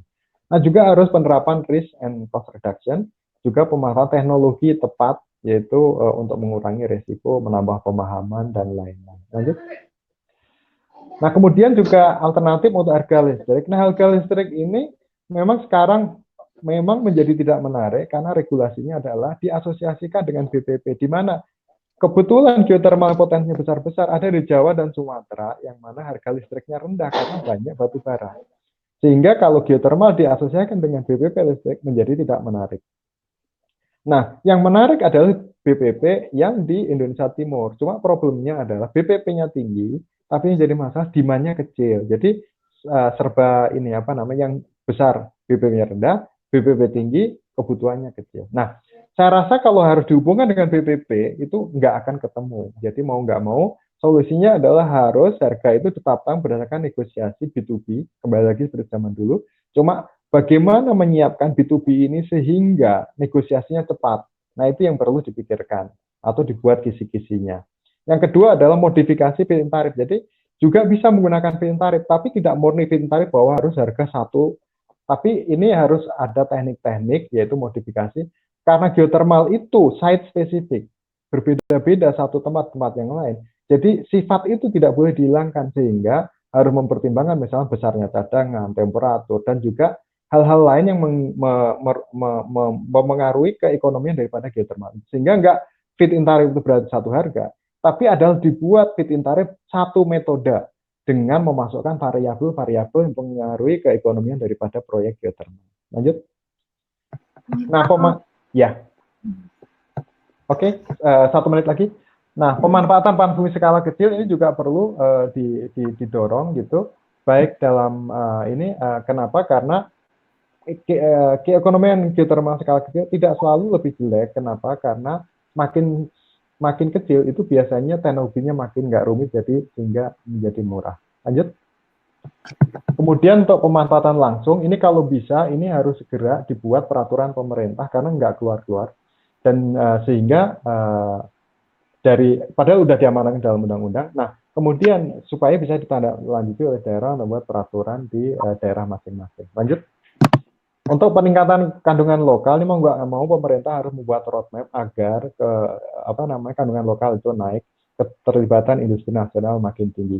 Selama ini memang sudah banyak yang terlibat dan sudah bisa dibuat oleh lokal, tapi seperti tadi bahwa sebetulnya peluangnya masih cukup tinggi. Lanjut. Nah, untuk tumpang tindih lahan ini sebetulnya salah satu yang sudah ada di dalam undang-undang, yaitu dengan skema jasa lingkungan, yaitu meskipun ini perlu aturan yang lebih detail lagi antara yang dikeluarkan oleh Kementerian Kehutanan. Juga menggunakan teknik valuasi, yaitu melihat benefit secara keseluruhan, tidak hanya satu sisi aja. Lanjut. Untuk penyelesaian masalah sosial ini mau nggak mau gitu harus terlibat langsung pemerintah, kemudian NGO, perguruan tinggi, dan juga bisa melalui pemanfaatan langsung geothermal karena itu akan meningkatkan awareness. Juga ide tentang geothermal island Flores ini juga menjadi moto yang cukup bagus. Lanjut. Nah, ini yang terakhir yaitu sebetulnya ada isu-isu yang lain, pemisahan bisnis hulu hilir, kemudian tentang BOT, kemudian pendanaan, dan juga kapasitas profesional dan perusahaan nasional. Yang intinya bahwa secara di geothermal itu kita bukan baru, kita Indonesia termasuk pemula-pemula dalam bidang geothermal, meskipun pemanfaatan secara dalam hal listrik baru di tahun 1980-an, tapi intinya kita bukan baru, jadi kita sebetulnya siap secara nasional, kapasitas nasional kita maupun perusahaan nasional kita. Terima kasih. Baik, terima kasih Pak Ayasat untuk materinya. Ini sudah banyak sekali pertanyaan yang masuk. Kita langsung masuk ke sesi tanya jawab termin 1. 3 pertanyaan pertama. Untuk pertanyaan yang pertama ditujukan untuk Pak Ari. Pertanyaannya, angka 85%, kenapa dipukul rata? Bukannya setiap sumber seharusnya dibedakan? Dan apakah ini menjadi salah satu faktor panas bumi menjadi stagnan? Baik Pak Ari, silakan. Oh ya, terima kasih moderator. Ya, sebenarnya kalau kita berbicara terkait dengan EBTK itu sebenarnya memang agak sulit ya mengemas dalam satu bahasa singkat gitu, karena seperti tadi apa namanya masih sebenarnya panas bumi, belum yang aneh, belum yang bioenergi, belum B30, belum apa tantangan dan kendala di masing-masing.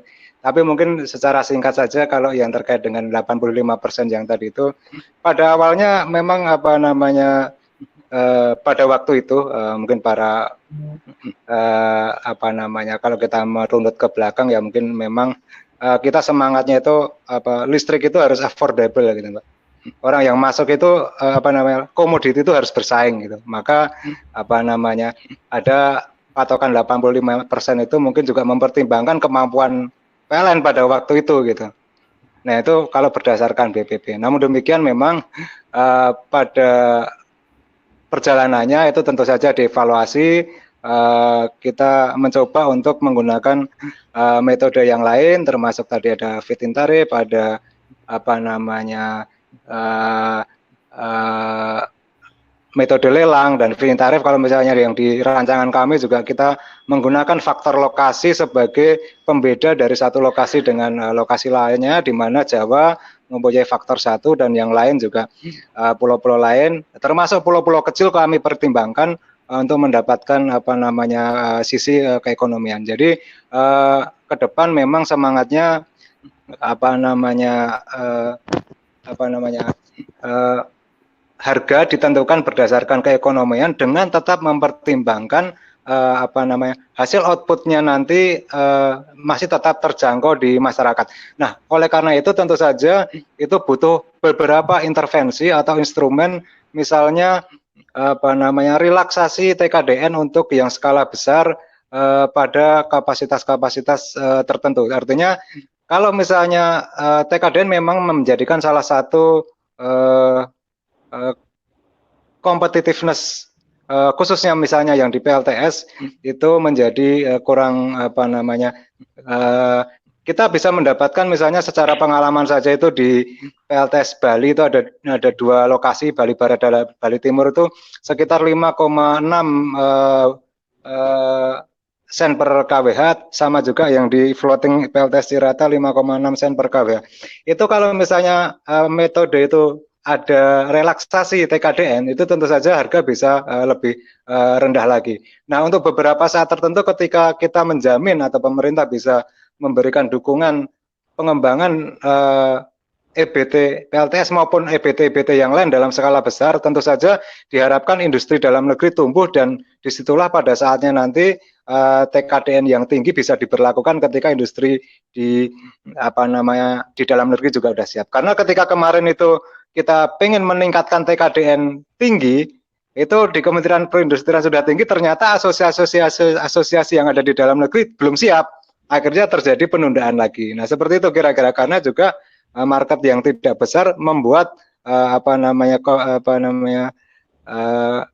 kekompetitifan perusahaan lokal itu juga kurang berkembang. Mungkin itu yang bisa kami sampaikan. Tapi secara umum itu kronologi pada saat itu dan kita sudah mulai memperbaiki. Terima kasih.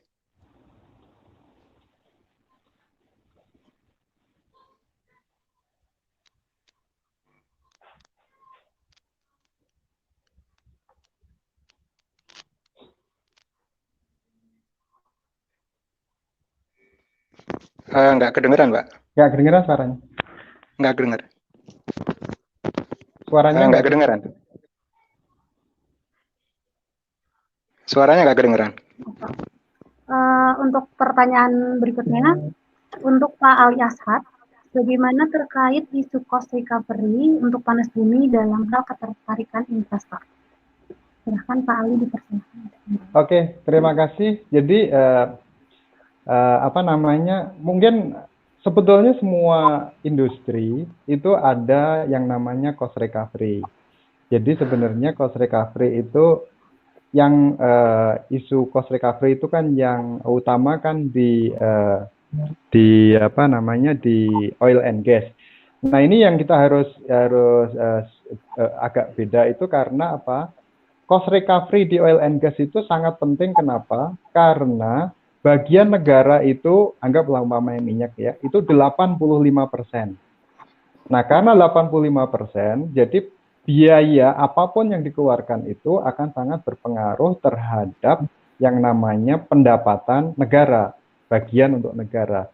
Nah, sehingga negara perlu mengawasi itu. Kenapa? Karena yang menjalankan bisnisnya, kegiatan-kegiatan bukan negara, tapi adalah operator. Nah, di geothermal kasusnya agak berbeda, di mana geothermal itu ada industri biasa atau industri umum, yang mana pajaknya ya hanya membayar pajak penghasilan. Jadi kalau umpamanya katakan pajak penghasilan sekarang itu adalah 25%, ya bayarnya itu 25%. Nah, sehingga kalaupun berapapun biaya yang dikeluarkan, itu yang mengenai dampak yang utama itu adalah pemilik daripada geothermal itu sendiri, operator geothermal, pemilik WKP.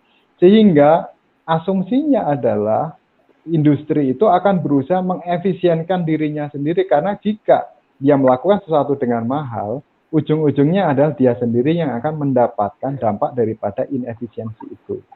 Jadi sebetulnya cost recovery-nya itu terserah kepada perusahaan itu sendiri. Biasanya mereka akan berusaha mengefisienkan seefisien mungkin industri semua pengeluaran yang dia lakukan. Mungkin itu yang bisa saya jawab. Baik, terima kasih. Selanjutnya pertanyaan yang ketiga diajukan lagi kepada Pak Mustabar. Ya. Apakah pemerintah berencana untuk mewajibkan masyarakat menengah ke atas menggunakan PLTS rooftop? Kemudian bukannya 65% akan membuat payback period pelanggan bertambah lama? Pak. Ya, sebenarnya ini ya, di RUEN sendiri itu sebenarnya sudah ada pemanfaatan kewajiban untuk bangunan komersial maupun untuk memasang sebagian besar atau sebagian berdasarkan persentasenya 15 atau 20%, saya agak kurang ingat, untuk ya. Kan videonya. Oh ya.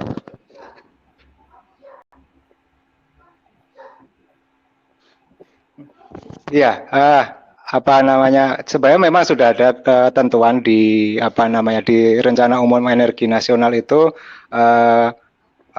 mendorong agar bangunan komersial, gedung-gedung bertingkat supaya memasang PLTS atap.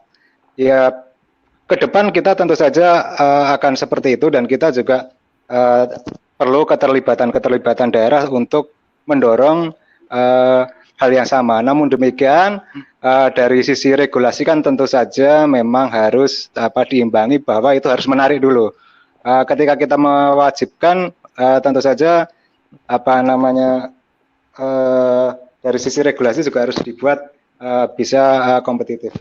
Nah, terkait dengan yang itu, tentu saja yang ingin saya sampaikan bahwa sebelumnya kita sudah mendorong atau menghimbau pada tahun lalu, Pak Menteri waktu itu masih Pak Ignatius Jonan, untuk bersama-sama pemerintah daerah, seluruh KL, bupati, gubernur, untuk menggunakan anggarannya masing-masing memasang PLTS atap. Nah, harapannya ini sendiri juga bisa menjadi percontohan kepada lingkungan atau stakeholder yang di wilayahnya. Selanjutnya, kami juga berharap sebenarnya itu diikuti dengan beberapa peraturan-peraturan turunan yang ada di daerah agar bisa mengimplementasikan untuk peraturan-peraturan yang lain. Beberapa sudah cukup maju, misalnya di Jawa Tengah sudah mencanangkan Jawa Tengah Solar Revolution yang mewajibkan seluruh bangunan di pemerintahan untuk memasang. Di Jakarta juga cukup progresif, dan di Bali yang saya catat. Selanjutnya 65% itu tentu saja subjek untuk didiskus karena pada saat itu kita mempertimbangkan juga kemampuan PLN karena itu kan listrik yang diekspor ke PLN itu kan seolah-olah itu biaya dari jaringan. Artinya itu kan tidak membangun pembangkit secara mandiri gitu. Artinya di situ ada kontribusi PLN untuk menerima dan menyalurkan kembali melalui jaluran transmisi maupun distribusinya. Namun demikian tentu saja untuk menarik lagi tentu saja kita akan hitung karena itu juga terkait dengan payback. Ya harapannya sih sebenarnya dua-duanya bisa kompetitif, akhirnya secara harga bisa lebih kompetitif lagi, tapi secara harga jual PLTS sendiri juga bisa atau nilai investasi PLTS sendiri juga bisa ditekan. Jadi dua-duanya juga saling mendekat untuk keekonomiannya. Mungkin kira-kira seperti itu yang bisa kami sampaikan. Moderator silahkan. Pak, terima kasih untuk jawabannya. Baik, 3 pertanyaan yang pertama tadi sudah terjawab. Kita masuk ke termin berikutnya, termin 2 akan dibacakan 3 pertanyaan berikutnya. Pertanyaan selanjutnya untuk Pak Ali Ashad. Pertanyaannya, mengapa panas bumi pada saat ini cenderung stagnan? Kemudian boleh dijelaskan dari sisi teknis dan non-teknisnya seperti apa? Kemudian untuk isu panas bumi yang beracun dan mengambil lahan masyarakat itu bagaimana Pak? Pak Ali Ashad dipersilakan untuk menjawab. Oke, terima kasih pertanyaannya. Yang pertama tadi yaitu mengenai kenapa geotermal stagnan ya. Jadi tadi sebetulnya sudah banyak saya bahas di dalam slide bahwa banyak isu-isu di geotermal, tapi kalau boleh di ranking misalkan, yaitu yang paling besar saat ini masalah yang membuat investor tidak tertarik itu sebetulnya belum ada kepastian mengenai kebijakan harga. Itu yang nomor 1. Jadi itu yang pertama, yaitu kebijakan harga panas bumi ini masih didiskusikan, jadi belum ada kepastian sehingga itu relatif menjadi catatan tersendiri bahwa maju mundur untuk urusan panas bumi. Yang kedua, bila tidak ada masalah, umumnya itu sekarang memang sering yang menjadi hambatan adalah masalah sosial masyarakat sekitar panas bumi. Seperti tadi misalkan saya sudah juga sebut bahwa banyak isu-isu yang sebenarnya tidak betul, tapi itulah yang berkembang di masyarakat sehingga perlu dijelaskan kepada masyarakat mengenai apakah isu tersebut itu masuk akal atau enggak. Seperti yang tadi disampaikan bahwa mengenai fluida beracun misalkan yang mencemari wilayah sekitar. Jadi sebenarnya geotermal itu fluida yang diambil di dalam bumi itu diusahakan semuanya adalah diinjeksikan kembali ke dalam tanah. Jadi tidak ada yang terpapar di permukaan. Nah, cuma mungkin akan timbul pertanyaan, jadi kapan itu kejadian misalkan terpapar? Nah, umumnya ini pada saat awal, biasanya pada saat sumur selesai dibor, itu kemudian perlu dilakukan pengujian. Nah, pada saat pengujian, itu memang kadang-kadang anggaplah misalkan fasilitas segala macam itu nggak mencukupi. Nah, itu bisa saja misalkan kalau melebihi kapasitas kan berarti limbahnya itu ditampung dulu sebelum dimasukkan kembali. Nah, tapi kejadian-kejadian itu sebetulnya diawasi sangat ketat oleh pemerintah melalui ESDM, yaitu Direktorat Panas Bumi, sehingga sebetulnya kejadian-kejadian itu bisa diminimalkan atau bahkan dihindari sama sekali. Karena kegiatan apapun itu harus lapor pada pemerintah dan nanti pemerintah akan melakukan pengecekan apakah layak enggak secara teknis melakukan kegiatan tersebut. Nah, itu yang bisa saya sampaikan bahwa, tapi secara umum bahwa geotermal tidak berbahaya terhadap lingkungan jika dilakukan dengan praktek-praktek best practice yang ada, dan itu juga tidak hanya di Indonesia, tapi berlaku di seluruh dunia bahwa geotermal, kalaupun ada isu-isu sebenarnya itu adalah isu karena kekurangpahaman masyarakat dan juga mungkin kesamaan kasus-kasus itu dengan bidang-bidang yang lain, sehingga mungkin dianggap mungkin geothermal itu adalah memiliki risiko seperti industri-industri yang lain. Mungkin itu yang bisa saya sampaikan. Baik Pak, terima kasih untuk jawabannya. Pertanyaan selanjutnya juga untuk Pak Ali Ashad. Harapan Bapak apa sebagai dosen dari sisi regulasi pemerintah? Kurang jelas Pak pertanyaannya. Harapan Bapak sebagai dari sisi regulasi pemerintah, adakah harapan Bapak? Yang pertama, kalau dari ini, karena faktor yang paling ditunggu-tunggu itu adalah mengenai kebijakan harga. Jadi saya rasa pemerintah harus segera mengeluarkan peraturan tersebut mengenai harga. Yang paling praktis menurut saya adalah penetapan harga itu menggunakan prinsip feed-in tarif, tapi kalau PLN nyebutnya sliding, istilahnya sliding feed-in tarif, atau apapun istilahnya, bahwa feed-in tarif mungkin saat ini mungkin menjadi jembatan yang lebih masuk akal untuk diterapkan, yaitu intinya bahwa harga itu tergantung pada keekonomian. Nah, cuma secara umum pemerintah itu harusnya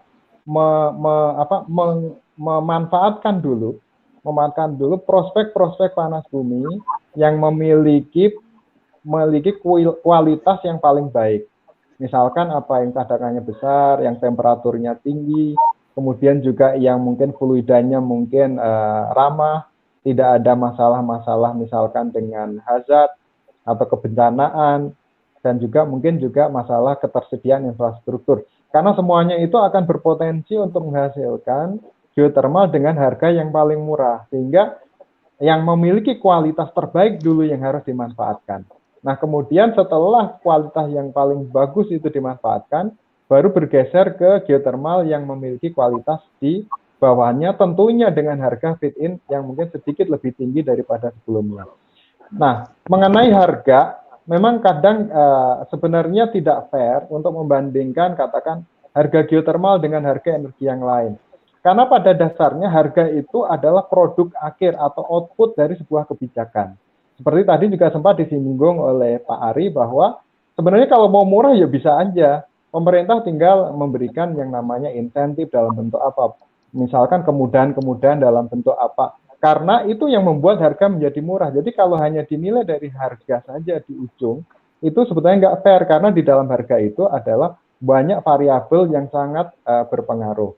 Jadi harga tidak layak untuk dibandingkan, tapi karena apa? Pemerintah bisa melakukan harga itu menjadi murah atau lebih bagus dengan kebijakan-kebijakan yang ada untuk memberikan kemudahan, insentif, dan lain-lain. Dan itu sangat mungkin dilakukan oleh pemerintah. Jadi sebenarnya yang paling layak itu ya semua memang energi mix itu mencapai target masing-masing. Jadi yang energi yang lain pun juga sama, mungkin tinggal pemerintah mau mengaturnya seperti apa supaya juga tercapai target. Misalkan wind power berapa target harus tercapai, kemudian industri energi yang lain misalkan di geothermal, di hidro, dan lain-lain juga tercapai. Karena punya nature sendiri-sendiri, jadi pemerintah bisa memberikan kebijakan-kebijakan agar semuanya itu tercapai sesuai dengan porsi yang ada di dalam energi mix. Kemudian yang kedua yaitu mengenai yang sangat ini, yaitu saat ini WKP yang ada itu sebetulnya mandek, tidak ada kegiatan, yaitu kegiatan eksplorasi yang saya sebutkan tadi, bahwa kegiatan yang memerlukan kegiatan itu adalah memerlukan biaya yang cukup besar. Jika pemilik WKP ini memang tidak memiliki kesiapan pendanaan dan tidak memiliki karakter sebagai energi developer atau yang berhubungan dengan resiko, sampai kapanpun ini nggak akan bergerak.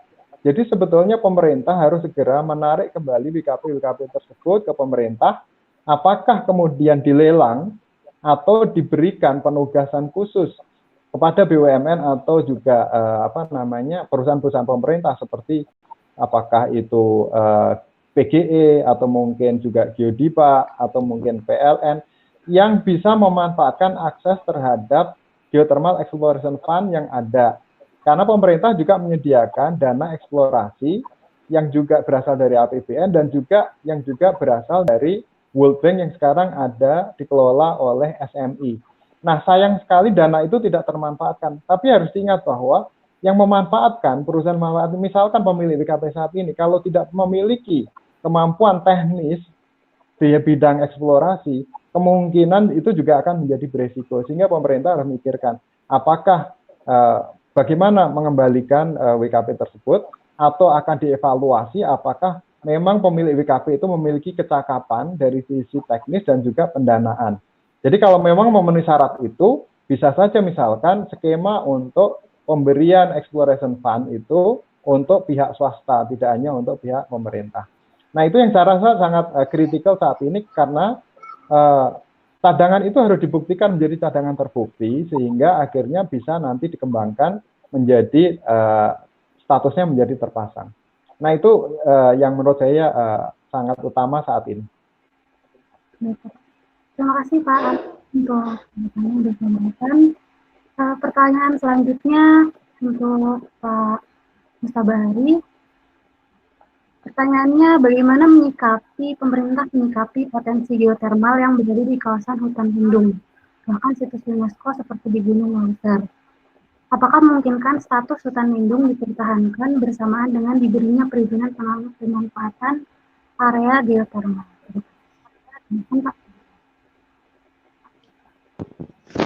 Ya, mohon maaf kalau misalnya terkait dengan panas bumi saya tidak terlalu menguasai ya, tapi secara umum sih sebenarnya panas bumi itu bukan pertambangan. Jadi kenapa ada undang-undang baru itu ya, itu salah satu definisinya mendefinisikan panas bumi itu bukan dari pertambangan itu. Yang kedua, sebenarnya memang tumpang tindih lahan itu sudah diatur oleh peraturan tertentu, dan tentu saja pengembangan panas bumi juga mengikuti ketentuan yang ada gitu. Yang terkait dengan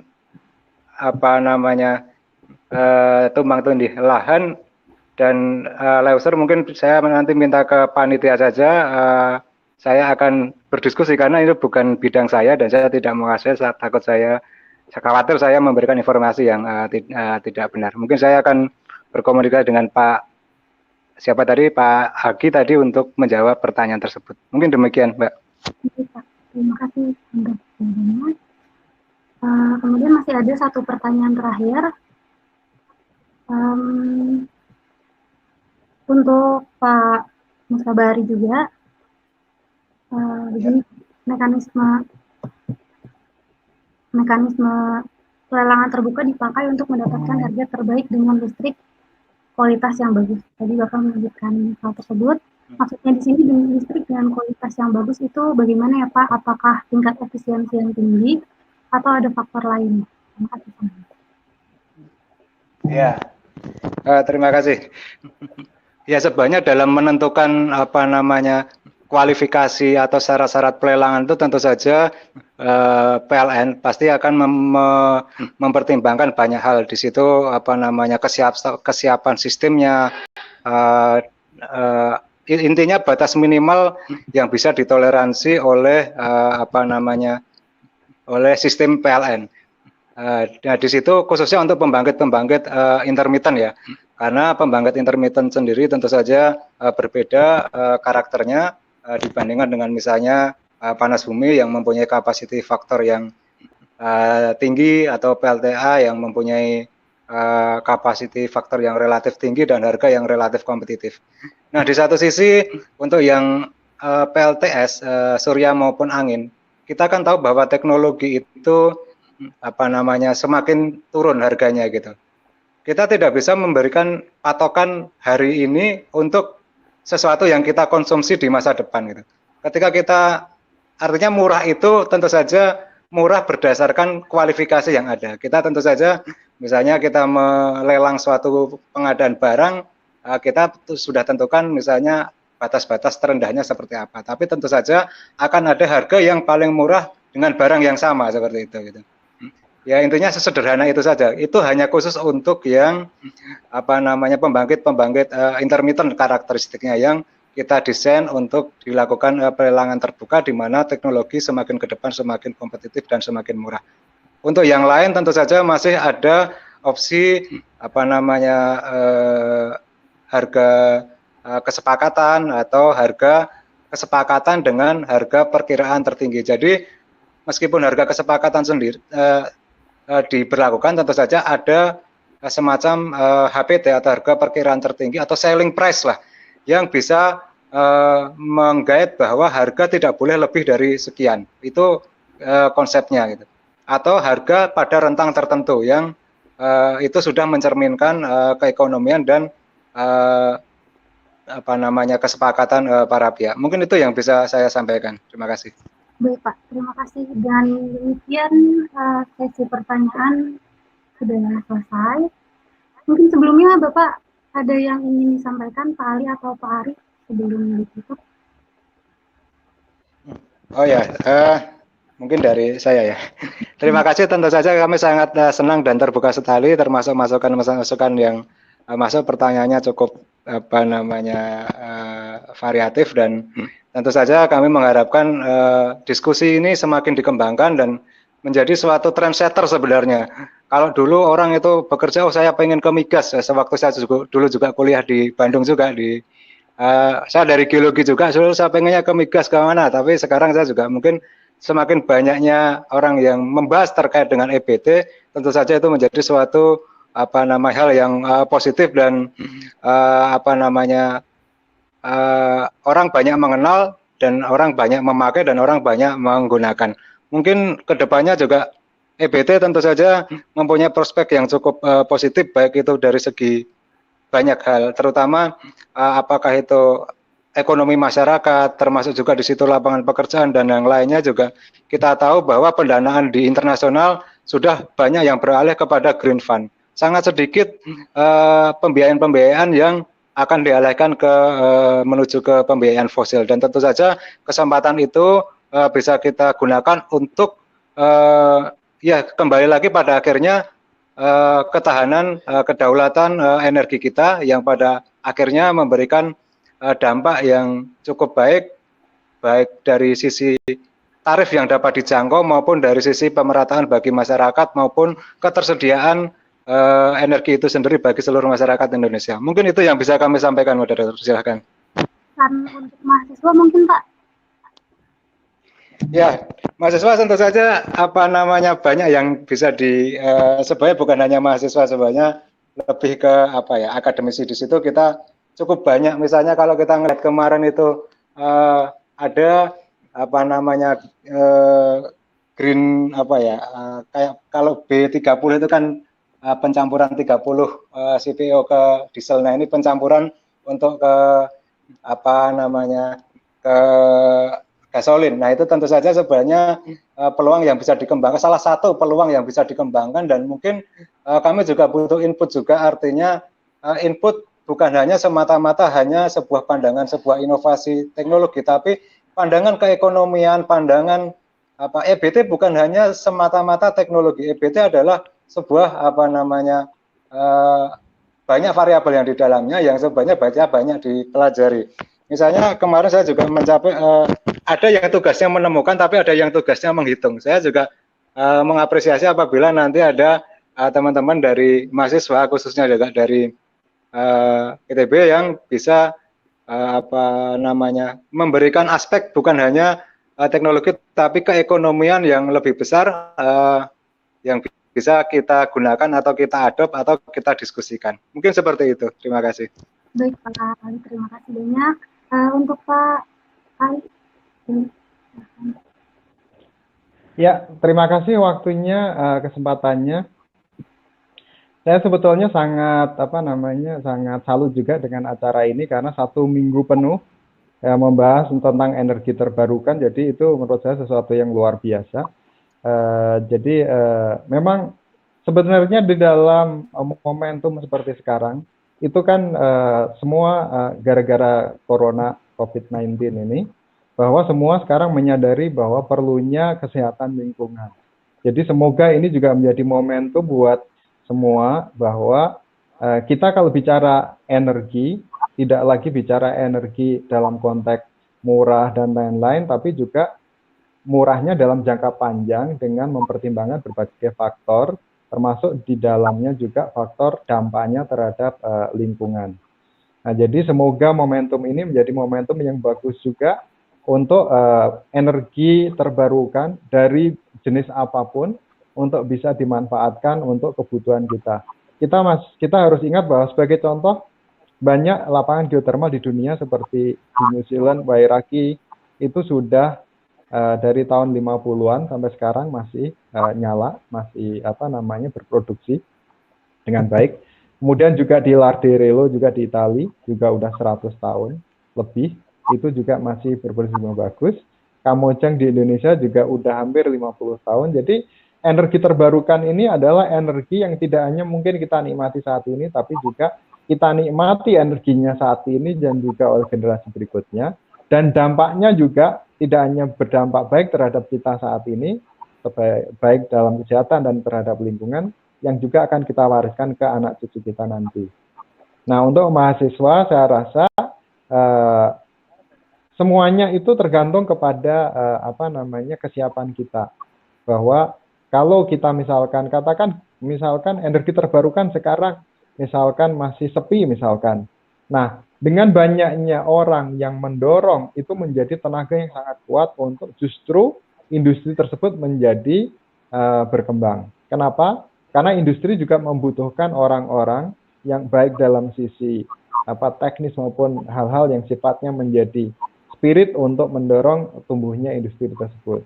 Tapi juga kalau tidak ada orang, industri itu juga nggak jalan. Memang kadang-kadang menjadi dilematis, kenapa? Ada orangnya, industrinya belum jalan, sementara kadang-kadang industrinya jalan, orangnya nggak ada. Nah ini juga, jadi kadang-kadang menjadi sesuatu yang mana yang lebih dulu. Nah, jadi saya berharap bahwa para mahasiswa sekarang waktunya kita beralih kepada energi yang lebih ramah lingkungan, energi terbarukan, bahwa semuanya itu yang sudah ditargetkan itu semuanya bisa tercapai asal kita siap untuk mewujudkannya bersama-sama, baik mahasiswa maupun perguruan tinggi, pemerintah dan juga seluruh stakeholder, karena kita tahu bahwa potensi kita sangat besar tapi belum dimanfaatkan. Jadi kata kuncinya bukan karena tidak ada, tapi karena kita belum mau memakainya. Sehingga waktunya sekarang untuk momentum untuk memanfaatkan energi terbarukan untuk kita gunakan semaksimal mungkin untuk kebutuhan kita. Saya rasa itu yang saya sampaikan. Terima kasih. Baik Pak Ali, terima kasih. Terima kasih Pak Ali dan Pak Ari untuk waktunya. Kami senang sekali bisa berbincang-bincang terkait energi terbarukan yang tentunya bisa memotivasi dan bermanfaat untuk kami. Buat teman-teman semua yang belum mengisi feedback, bisa diisi di box yang kuning itu, ada linknya. Terima kasih sekali lagi Pak untuk materinya. Barakallah, bermanfaat. Saya Vidi sebagai moderator, pamit undur diri. Semoga semuanya bermanfaat. Terima kasih. Assalamualaikum.